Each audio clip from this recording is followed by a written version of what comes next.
นักเตะคนนี้มีเครื่องบินส่วนตัวแพงกว่าทีมฟุตบอลทั้งทีมเวลานักเตะระดับโลกเดินทางพวกเขาไม่นั่งเครื่องบินธรรมดาแบบเรา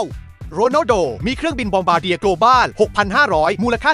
2,900 ล้านบาทจุได้15คนบินได้ไม่หยุดพักข้ามทวีปเมสซี่มี Embraer Legacy 650 มูลค่า 1,200 ล้านบาทชื่อลูกๆแกะสลักไว้บนบันไดเนย์มาร์มี Cessna Citation Sovereign มูลค่า700 ล้านบาทแต่เคยโดนรัฐบาลบราซิลยึดเครื่องเพราะหนีภาษีแต่มีนักเตะคนหนึ่งที่รวยกว่าทุกคนแต่เลือกใช้ชีวิตแบบที่คุณคาดไม่ถึงแกเรธ เบลมีเครื่องบินส่วนตัวราคาถูกที่สุดในลิสต์เพราะเขาใช้มันบินไปตีกอล์ฟทุกสัปดาห์กดไลค์และ Subscribe ไว้เลยเรื่องเด็ดนักเตะยังมีอีกเยอะ